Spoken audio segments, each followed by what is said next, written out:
سے عقیدت ہے میرا.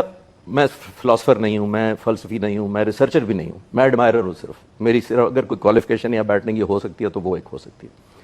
میں قوم کو اور خاص طور پہ نئی نسل کو جو ڈس اپوائنٹڈ ہے, مایوس ہے کہ یہ ملک, آپ نے خود ہی باتیں جتنی کی ہیں, ایک عام بچہ یونیورسٹی کالج میں جانے والا سمجھے گا کہ پتہ نہیں پاکستان بننا چاہیے تھا کہ نہیں چاہیے تھا. میں بچوں سے کہوں گا کہ 1699 گوگل کریں, بادشاہ مسجد کی تصویر دیکھیں, اس کے سارے مینار نہیں ملیں گے آپ کو اس تصویر میں بادشاہی مسجد کے.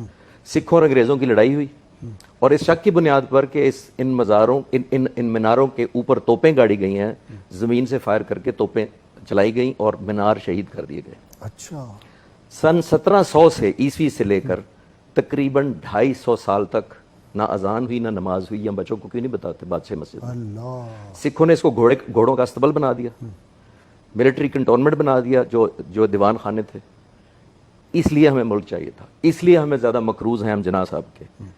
اور یہ بہت سارے بچوں کو شاید یہ معلوم ہی نہ ہو کہ 1930 میں انگریزوں نے کچھ فنڈ مقرر کیا مسلمانوں کے کہنے پر. کچھ نوٹیبلز نے کہا کہ اس کو ریکور کر لیں, تو انہوں نے ہر سال فنڈ ریکور کرنا شروع کیا. اور مسجد جو اس حالت میں آپ دیکھ رہے ہیں 1960 میں آئی تھی پاکستان بننے کے 13 سال بعد, کہ انگریزوں کو کہا گیا کہ مسلمانوں کے جذبات جو مجروح ہیں, اس مسجد کو جو شہید کیا گیا اس کو ریکور کریں. تو مینار سب سے پہلے کیے, لیکن میں کہہ رہا ہوں رینوویشن, بیوٹیفیکیشن کے سینس میں اس سینس پہ عرض کر رہا ہوں, سٹرکچر نہیں کہہ رہا. ایک بات میں زیادہ جناح صاحب کی شان میں صرف مثالوں سے واضح کرنا چاہوں گا, اور کوئی کمپیرزن میں آج کل کے لیڈر کا اس لیے نہیں کر رہا. میں ایک چینل پہ بہت عرصہ پہلے گیا, بہت بڑا چینل تھا, بہت بڑی اینکر تھی, اس نے کہا میرے ساتھ 1-on-1 پروگرام کریں 1 گھنٹے کا, اور 45 منٹ جناح صاحب کی کریں گے آپ بات, اور 15 منٹ آج کے لیڈر سے کمپیئر کریں گے. میں نے کہا جی میری معذرت, میں آپ کے پروگرام میں یا شامل نہیں ہوں گا یا کسی اور کو بلا لیں کمپیرزن کرنے کے لیے, کیونکہ کمپیرزن ہے نہیں. یہ وہ شخص ہے جو سگار پیتا ہے بڑا مہنگا اور مرتے دم تک پیتا رہتا ہے. ایک دفعہ آخری دنوں میں زیارت میں تھے, کوے اور شاہین کا کوئی مقابلہ ہو سکتا ہے؟ کوئی مقابلہ نہیں. میں مثالوں سے ثابت کرنے کی کوشش کرتا ہوں. آخری دنوں میں زیارت میں تھے, نڈھال رہتے تھے اور زیادہ تر نیم بے ہوش رہتے تھے, بات بھی نہیں پورا دن کر سکتے تھے کمزوری کی وجہ سے اور بیماری کی وجہ سے. تھوڑے سے فریش تھے, لان میں بیٹھے ہوتے, اے ڈی سی کو بلایا, اس کو کہتے ہیں میرا سگار کا بل لے کے آؤ. تو اے ڈی سی نے کہا کہ سر آپ گورنر جنرل ہیں, آپ کی انٹائٹلمنٹ ہے, تو آپ کی طبیعت بھی ٹھیک نہیں تھی, تو یہ بل تو ادا ہو چکے ہیں. کہتے ہیں سارے بل لے کے آؤ. سارے بل منگوائے گئے, ذاتی چیک بک سے بل کاٹا, اور انگریزی میں کہا, میں اردو میں بتاتا ہوں, انہوں نے کہا سگار پینا بری عادت ہے اور میری قوم میری بری عادتوں کا خرچہ کیوں اٹھائے.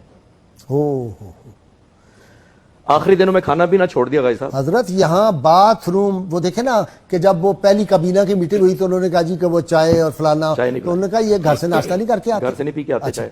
ایک اور میں صرف ایڈ کر دوں, گورنر جنرل وہ ہے جس نے پاکستان بنایا ہے, یہ ذہن میں رکھیے گا, آج کا گورنر نہیں ہے. نہیں. آخری دنوں میں کھانا پینا چھوڑ دیا. فاطمہ جناح کو فکر ہوئی, ڈاکٹروں نے کہا کہ آپ کسی طرح کھلائیں, کیونکہ ان کی زندگی کو کمزوری سے زیادہ خطرہ ہے بیماری کی نسبت. تو وزن کم ہوتا جا رہا ہے. بہت سارے لوگوں کو شاید پتہ ہی نہیں ہوگا کہ 80 پاؤنڈ وزن تھا ان کا وفات پہ. جی بالکل, اتنے کمزور ہو چکے تھے. اے ڈی سی کو یاد آیا کہ جب لاہور تشریف لے جاتے ہیں ممدوٹ ہاؤس, تو وہاں کا فلاں باورچی بلا لیتے ہیں, کیونکہ انہوں نے پرماننٹ سٹاف نہیں رکھا ہوا لاہور میں. جب وہاں ٹھہرتے ہیں جناح ہاؤس میں, تو باورچی فلاں جگہ سے آتا ہے. تو وہ پسند آیا ان کو بڑا. اس نے فاطمہ جناح سے کہا کیوں نہ ہم اس باورچی کو زیارت بلا لیں, اس سے کھانا بنوائیں, شاید کھا لیں. تو پوچھنے کا پتہ تھا کہ اجازت نہیں ملے گی. چپ کے اس کو ٹکٹ بھیجا گیا, ان دنوں جہاز پہ بلایا گیا کوئٹہ, پھر زیارت. فاطمہ جناح نے اس باورچی کو کہا کہ جو جناح صاحب کی پسندیدہ ڈش ہے, جو تم سب سے اچھی بناتے ہو بناؤ. بغیر بتائے وہ بہن کھانا لے گئی اندر, ضد کر کے بہن نے کہا چکھ لیں. خوشگوار حیرت ہوئی اس کو جب وہ کھاتے چلے گئے, اور پیٹ بھر کے بڑے دنوں بعد کھا لیا. برتن اٹھائے گئے, باہر خوشی کا سما تھا کہ آج جناح صاحب نے پیٹ بھر کے کھا لیا. تھوڑی دیر بعد اے ڈی سی کو اندر بلایا اور کہا یہ کھانا کس نے بنایا تھا. اب کسی کی ہمت نہیں تھی کہ جھوٹ بول سکتا, تو اے ڈی سی نے جناح صاحب سے کہا کہ سر یہ وہ جو ممدوٹ ہاؤس لاہور والا باورچی ہم نے وہ بلایا تھا, کیونکہ آپ کی زندگی کو اتنا خطرہ تھا. کہتے ہیں اس کو بلاؤ. بلایا, اس کو کیش انعام دیا, اس کی ریٹرن ٹکٹ کا خرچہ اپنی چیک بک سے کاٹا, اور انگریزی میں کہا اس کو واپس بھیج دو, یہ غریب قوم ہے, میرے منہ کے ذائقے کے لیے اس عیاشی کی متحمل نہیں ہو سکتی. اب کمپیئر کریں. ود ڈیو ریسپیکٹ میں تھوڑا سا ڈس ایگری یہ کروں گا کہ اگر آپ جیسے مفکر لوگ بھی مایوسی کی باتیں کریں گے, تو جو 20 سال کا یونیورسٹی کا بچہ یا بچی ہے ان کا کیا بنے گا. میں کہتا ہوں لا تقنطوا من رحمت اللہ, مجھے پھر آ کے حوصلہ دے دیتے. پہلے ان کو ہم نے وہ پاکستان نہیں دیا جو ان کو ملنا چاہیے تھا. بس جو قائد اعظم نے سوچا تھا وہ ہم ٹرانسفر نہیں کرتے. میرے یا مجھ سے پہلے والے جتنے لوگ ہیں وہ اس چیز کے, چاہے وہ گناہگار ہیں چاہے وہ قصوروار ہیں, ہمیں وہ جناح دکھاتے رہنا چاہیے. اور وہ میں کسی پیغمبر کی بات نہیں کر رہا, کسی ولی کی بات نہیں کر رہا, میں کسی سینٹ کی بات نہیں کر رہا, میں ایک